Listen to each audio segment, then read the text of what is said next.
Hello friends, welcome to our channel study partner RT. বন্ধুরা, আজকে আমি তোমাদের শেখাবো জাতীয় পতাকা রচনা। চলো আমরা শুরু করি। ভূমিকা: বিশ্বের প্রত্যেক স্বাধীন জাতিরই পৃথক পৃথক জাতীয় পতাকা আছে। বিভিন্ন জাতির জাতীয় পতাকা ভিন্ন ভিন্ন রূপ। বাংলাদেশ আজ স্বাধীন, তাই বাংলাদেশেরও একটি আলাদা জাতীয় পতাকা রয়েছে। লাল সবুজের এ পতাকায় ফুটে ওঠে এই জাতির আলাদা সত্তা। জাতীয় পতাকার মর্যাদা: জাতীয় পতাকা দেশ ও জাতির প্রতীক। যে দেশ ও জাতি স্বাধীন নয়, তার কোনো নিজস্ব জাতীয় পতাকা নেই। আমরা স্বাধীন বলে আমাদের জাতীয় পতাকা খুবই গুরুত্ব। 30 লাখ জীবনের বিনিময়ে আমাদের এ স্বাধীনতা, এ জাতীয় পতাকা। এ জাতীয় পতাকার মর্যাদা আজ পৃথিবীর সর্বত্র। এটি আমাদের স্বাধীনতার প্রতীক। এ পতাকা আমাদের নিকট খুবই প্রিয়, মূল্যবান ও পবিত্র।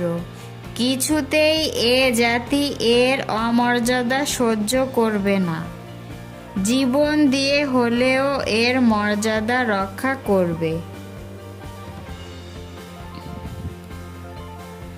ব্যবহার: জাতীয় পতাকা অত্যন্ত মর্যাদা সম্পন্ন বলে এর ব্যবহার যে কোনো সময় যে কোনোভাবে করা যায় না। সাধারণত রাষ্ট্রীয় ও জাতীয় অনুষ্ঠানেই জাতীয় পতাকা উত্তোলন করা হয়।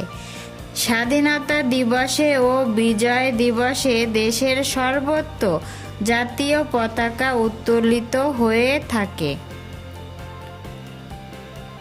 শহীদ দিবসে, জাতীয় শোক দিবসে জাতীয় পতাকা অর্ধনমিতভাবে উত্তোলন করা হয়। এছাড়া গুরুত্বপূর্ণ সরকারি ভবন ও অফিসে, শিক্ষা প্রতিষ্ঠানে প্রতি কর্মদিবসে জাতীয় পতাকা উড্ডীন থাকে।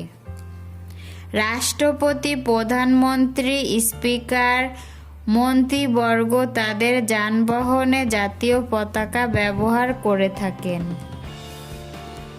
উপসংহার: জাতীয় পতাকার মর্যাদা আমাদের জাতীয় জীবনে সর্বাধিক। এটি আমাদের কাছে পরম শ্রদ্ধার বস্তু। এটি জাতি ও দেশের প্রতীক। একে যখন কোনো ভবনের সামনে উঠতে দেখি, তখন আমাদের বুক গৌরবে ভরে ওঠে। যে কোনো মূল্যের বিনিময়ে একে রক্ষা করতে হবে, এটি আমাদের দৃঢ় প্রতিজ্ঞা। বন্ধুরা, আশা করি ভিডিওটি তোমাদের অনেক ভালো লেগেছে। যদি তোমাদের আমার এই ভিডিওটি ভালো লাগে, তাহলে বন্ধুদের মাঝে শেয়ার করতে ভুলো না। আর হ্যাঁ, please like, comment, subscribe my channel. Thanks for watching this video.